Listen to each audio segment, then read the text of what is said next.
Баршаларыңызға қайырлы күн, сүйікті көрермендерім, каналыма қош келдіңіздер. Бүгін сіздерге осындай жұмсақ, үлпілдек болып шығатын булочкилердің рецептісін ұсынамын. Алдымен ыдысымызға сүт құямыз. Сүтімен де бөлме температурасындағы тұрған сүт. Оның үстіне қайнаған су құямыз. Дәміне қарай аз ғана тұз, құрғақ дрожж және де шекерімізді салып, жақсылап, біркелкі масса етіп, венчикпен араластырып аламыз. Болмаса вилкамен араластырсаңыздар да болады. Келесі кезекте жақсылап араластырып болғаннан соң 2 жұмыртқамызды және де ерітілген сарымайды қосып, тағы да жақсылап араластырамыз. Жалпы кез келген сарымайды қоссаңыздар болады. Мендегі сарымай станичный деп аталатын сарымай. Массамызды тағы да жақсылап біркелкі болғанға дейін араластырып аламыз. Келесі кезекте міндетті түрде ұнды еліктен өткізіп қосыңыздар. Ұнды салып, оның үстіне шай қасықты қатты толтырмай қамыр қопсытқыш саламыз. Бұл қамыр қопсытқыш біздің булочкамыздың әдемі болып көтерілуіне және де жұмсақ болып шығуына көмектеседі. Және де осылай енді жұмсақ етіп қамыр илеуге кірісеміз. Біздің қамырымыз орташа тығыздықтағы, шамалы қолға жабысатындай қамыр болуы қажет. Менің ыдысым шамалы кішкентайлау болып қалды, сол себепті ыдысын ауыстырып жатырмын. Біздің қамырымыздың басы осылай бірге бастаған кезде шамамен біраз қасықтай сұйық май құямыз бетіне. Және де осылай жан-жағына қолымызбен, яғни алақанымызбен жағып шығамыз. Және де бетін жауып, жылы жерге шамамен 40-45 минут аралығына қалдырамыз.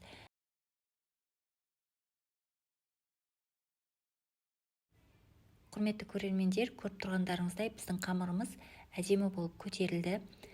Ендігі кезекте осы көтерілген қамырымызды кішкентай бөліктерге бөлеміз. Әр бөлікті шамамен 70-75 граммнан бөліп алсаңыздар жеткілікті. Және де бөліктерге бөліп болғаннан соң міндетті түрде бетін тағы да таза пакетикпен жауып 10-15 минутқа тындырып қоямыз. Құрметті көрермендер, видео ұнап жатса, рецепт пайдалы болып жатса, менің каналыма тіркеліп, видеоға лайк басып, астына өз пікірлеріңізді жазып отыруды ұмытпаңыздар. Алдағы уақытта көптеген пайдалы рецепттермен бөлісіп отыратын боламын.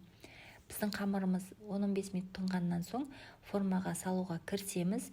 Қазір сіздерге булочканың бірнеше формасын көрсететін боламын. Бізге осындай баклажканың қақпағы қажет болады. Осы видеодағыдай жан-жағын пышақтың көмегімен кесіп, гүл тәрізді булочканың формасын шығарамыз. Булочканың формасын жалпы өздеріңіз қалауыңызша жасасаңыздар болады. Мен жалпы сіздерге үлгі ретінде көрсетіп жатырмын. Бұл қамырдан кез келген булочканың формасын жасай берсеңіздер болады.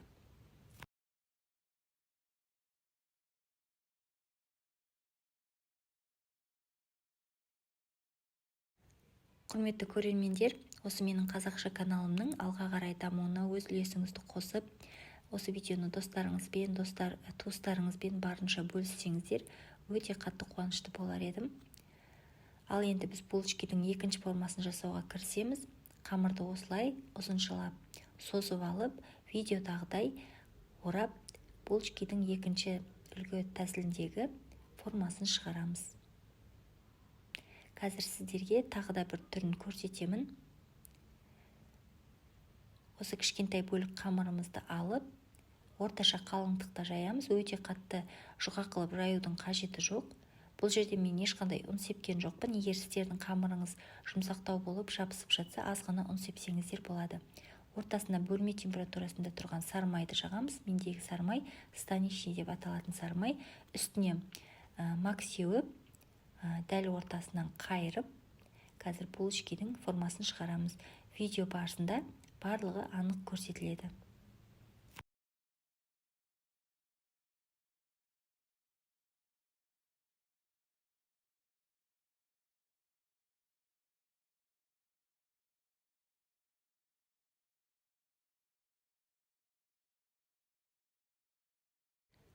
Көріп тұрғандарыңыздай, формасы өте әдемі және де ерекше болып шықты. Енді барлық булочканың бетіне жұмыртқаның сары-уызын жағамыз. Печкімізді міндетті түрде алдын ала 10-15 минут бұрын қыздырып дайындап қоямыз. Және де қызып тұрған печкіде 180-200 градуста 15-20 минут аралығында пісіріп аламыз. Булочкаларымыз өте жұмсақ және де дәмді болып шығады.